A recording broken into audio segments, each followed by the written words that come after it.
Hello dear patients, your favorite doctor here, Dr. Blake. It's the beginning of the year, and I'm pretty sure you all have many New Year's resolutions just like me. Some of my New Year's resolutions are read more books, discover a cure for the plague, and, of course, work my way through my gaming backlog. Oh, come on! And let's not forget, I also must finish the task of the Nintendo Ninjas in order to get my Switch back. But I guess they've been too busy recovering from their hangover to torture me, so let's... I should have known. Good day, this is Dr. Plague. How can I help you? Hello, Mr. Doctor. Happy New Year. Happy New Year to you as well. Can't you hear the bells ringing? Oh my God. Please don't do that. We feel as if our heads are gonna blow up.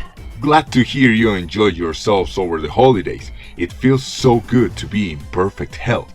You won't be such a smartass once you hear what we have in store for your next test. Give me a break. What do you have for me this time? It's a new year, Doctor, and we're sure you could use some exercise and physical activity. What do you mean? I'm in a perfect shape and physical condition. Oh, my fucking neck! Yeah, sure. As a show of our kindness, we'll help you out with this issue. For your next task, you must talk about soccer games. Why does it have to be soccer? It's because I'm from a third world country, isn't it? You are absolutely correct. We heard that Flake Countryans are big fans of the king of sports, so we thought you'd enjoy it. But I hate soccer. Not our problem. Now if you excuse us, we gotta throw up and then lay down for a couple of days. Good luck, Mr. Doctor, or as they would say in Brazil, joga bonito.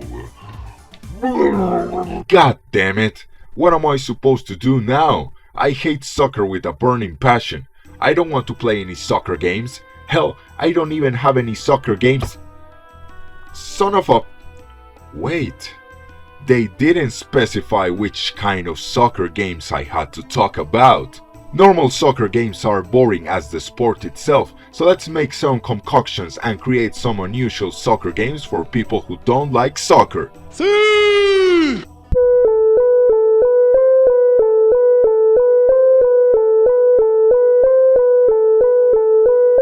Ah, soccer, one of the most popular sports in the world.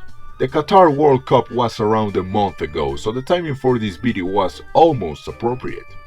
I'm pretty sure that I don't need to explain what soccer is, but before delving into some soccer games that are actually interesting, let's take a small look at the history of soccer in video games. The first soccer video game, appropriately called Soccer, was released in 1974 for the Odyssey. As you can imagine, this is as primitive as it gets.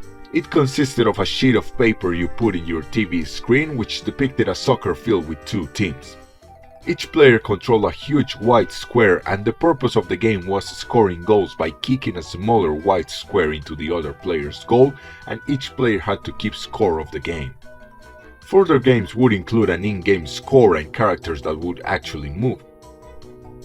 Why are they just having seizures? And even though soccer games didn't really start to look like actual people until the arrival of the NES, there were some notable efforts to make the games feel as real and detailed as possible, like International Soccer for the Commodore 64, which came out 2 years before the first NES soccer game. As I've already mentioned a couple of times in previous videos, soccer is immensely popular here in Plague Country. I'm sure that the few kids that could afford to get an NES or one of its bootleg counterparts had a blast playing soccer, but the soccer video game fever didn't fully grow until the 5th generation of consoles, with the FIFA and winning 11 games for the PS1. According to my arcane research, the first game to include commentary in Spanish was FIFA 2000, which must be due to the popularity of this sport in Spanish-speaking countries, but you can find some bootleg modded versions of the regular games that included commentary by recognizable voices and local teams. Delving into the depths of forbidden tomes of knowledge, I found the source of these modded games.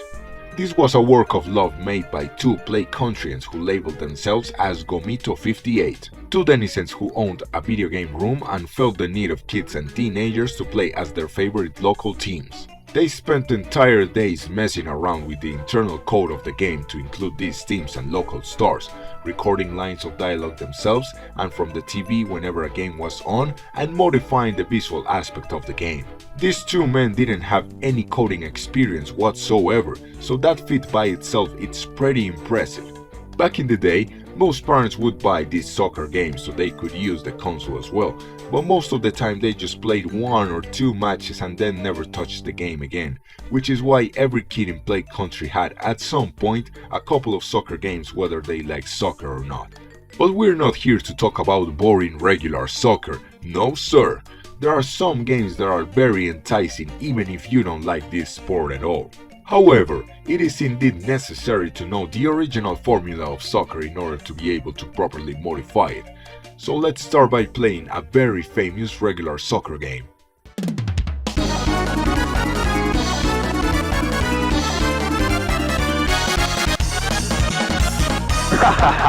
Ronaldinho Soccer! When you start the game, you get a menu with all the game modes like the normal matches and the tournament. But given that I have absolutely no idea how to play this, let's start with training mode. Alright, training time, let's go baby! Here you can goof around with the players and get to know the basic controls, how to pass the ball and kick it into the goal. Okay, that's all I need to know. Let's get into a match. A lot of options pop up before the match and I have absolutely no idea what these things are, so I'm not going to mess up anything. You start the match and what you see is what you get. This is a standard soccer game with fouls, throw-ins, free kicks and all the other regular rules of soccer. This really must have been revolutionary for the era. The controls are relatively responsive and the gameplay is smooth. Okay, I think I figured out how this works. Yes, let's see. Ball is passed on. They're taking no chances. Oh, how lucky! Goal! He's hit it with it. I know the best trick. I'm going to make a goal using the goalie. Yeah, the forbidden strategy. Wait, no! At least I was able to score a goal in the match. Well, the match is over and I think I did a decent job. Who am I kidding? I suck at this game. Alright, now that we have a basic understanding of the regular soccer formula, let's start the experiments. First, we'll see what happens when we mix regular soccer with Disney characters. And the result is Disney Sports Soccer. This game was made by Konami.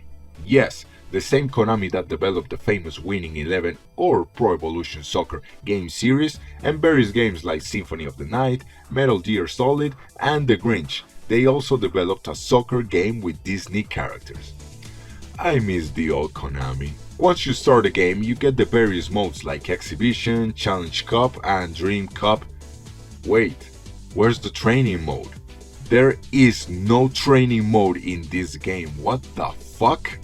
And the options menu doesn't have the controls. I actually had to look up the controls for the game in an old IGN review and... well, this is just impossible to understand. Would it have killed the developers to include a training mode or at least some form of controls in the game options? I guess they must have been in the manual, but come on, a little explanation would have been nice. Anyway, now that I checked the controls, let's play an exhibition match. Once you choose a game mode, you can choose between many teams, each with a recognizable Disney character as the captain, while the rest of the team is composed by nameless goons. I'm gonna choose the Wolfgangs, let's go! The game just plays like a regular soccer game with Disney characters instead of regular humans. That's almost all there is to it. You have all the regular situations of soccer like free kicks, throw-ins, goal kicks, offsides, corner kicks and penalties. You can also get a foul in this game for playing rough. However, you can deactivate that stipulation in the options menu. I just love how the characters stay in a T-pose after sliding, like they're rethinking their entire lives and the choices that led them here. Come on, come on. How the hell do I shoot into the goal? No, come on. Yes! Yes, I made a goal. I actually made a goal. Okay, the match is over. Let's see how I ended up. I lost 2-1. Alright, that's not much. 11 fouls. If this was a normal game, I would have either had half my players expelled from the field or injured half the other team's players. That was certainly an interesting experience, a little bit too similar to normal soccer games for my taste, but at least I could run around committing fouls to my heart's content. However, if you felt like the Disney characters and gameplay pace are too tame and you crave something more aggressive and frantic, don't worry, I have the perfect concoction for you. We're mixing soccer with Mario and... Shit, this tastes like gunpowder. It is, of course... No! It's the OG Super Mario Strikers. Super Mario Strikers, the game that almost made me buy a GameCube instead of a PS2. How could you ignore the gritty art style of the cover and the concept art? With those sharp lines, this was the edgy soccer game of the era. Once you start the game, you can check all the game modes, which include the training mode unlike Disney Sports Soccer. You also have the Cup Battle, Super Cup Battle, Custom and Grudge Battle modes, with the latter being the exhibition matches. In the Cup Battle mode, you have 4 cups. Each one has more teams and more matches as you progress and win tournaments. After winning the 4 cups, you can go for the Super Cup Battle mode. You can also create custom tournaments where you choose the teams, and you can also play with friends so that the fun never ends. Okay, let's get into a game and see how it goes. This game is just brutal and fast. You select a captain, which is one of the main Mario characters, and then choose a goon to form the rest of your team. You can choose between Toad, Birdo, Koopa and Hammer Bros. For the captain, you can bet I'm going to choose my man, Waluigi. The rules of the game are simple. There are no rules. That's right, the rules from regular soccer are non-existent in this game. The pitches all have electrical barriers so that the ball never goes out, and also to smack your opponents against it. The game encourages aggressive play, so you'll be constantly sliding around and kicking the living shit out of the opposite team. However, this also has an element of strategy, given that if you knock someone who doesn't have the ball, the opposing team gets a power-up. Oh yeah, that's right, you have iconic power-ups in this game like mushrooms that make you fast, the invisibility star, banana peels and different types of shells. It's also worth noting that the matches here don't have 2 halves, so you can adjust the time for each match in the options menu, which is great for times where you just want some really quick matches. Now, this wouldn't be a Mario Sports game without flashy moves, and of course we have the special shots for each of the team captains. You do these shots by keeping the goal kick button pressed for a couple of seconds until you get a bar. Then you have to press the A button when the line enters the green zone. If done correctly, you will unleash a devastating shot that will kick the goalkeeper into the goal and net you 2 goals. This is not an auto-win mechanic, however, given that you can interrupt these shots by sliding into the character, and if you don't press the A button at the correct time, your shot won't push the goalie into the goal and he'll be able to grab the ball. There we go, Waluigi is pointing at his crotch. This is the best game ever made. I won! I did it! I won a match! After failing miserably in the 2 previous games, I finally did it, and this is why this is the best soccer game of all time. The Mario Strikers in general is a great way to experience this sport without all the boring rules from the normal game and without spending up to half an hour in a single match. Or if you're a psychopath and a serial killer, the 90 minutes of a real-life soccer match. Revisiting this first game in the franchise really made me feel even more disappointed about the state in which Battle League was released. But what if we mix soccer with an RPG game? This concoction feels a little unstable, let's see. This one tastes like Coke for some reason, and the result is a little gem called Soccer Story. Before delving into the game, let's clarify that this game is not related to Golf Story nor Sports Story in any way. even though the thumbnails of the games look pretty damn similar. But I digress. This game takes the concept of golf's story and applies it to soccer with a fully fledged story mode, where a big calamity ended up in a company basically owning and banning soccer all over the world. You take control of a kid who loves soccer and will go on a journey to play again after a magical soccer ball crashes into his bedroom's window. This game's story mode mixes the mechanics of a soccer game like dribbling, shooting and passing the ball to solve various puzzles and challenges, as well as having plenty of side quests and additional things to do while running around the different parts of the city. But that's not all, of course. This being a soccer game, you will embark in various soccer matches in your quest to bring soccer back to the general public. However, if you don't fancy running around saving the entire sport and only want to play some quick matches, you can do so in the exhibition mode. Here you can choose between 8 different teams and various turfs to play a match. Alright, let's choose the team of the Ghost against the team of Toddlers. Of course, this will be a piece of cake. In this game, you don't have the typical 11 versus 11 matches, instead you only have 5 players, 4 in the court and the goalkeeper. The controls of the game are easy enough and intuitive. You have a button to kick the ball into the goal, one to pass the ball to your teammates, one to run faster, one to slide and another one to do a special attack when your mojo bar is full. But just because the controls are simple, it doesn't mean that the matches are easy to win. You still have to be aware of the positioning of both your teammates and your rivals so you don't accidentally give them the ball. However, you can slide all you want to take possession of the ball, as there are no fouls or any other rules from regular soccer. Wait, these toddlers are kicking my ass, what's going on? I lost the match against a team of toddlers.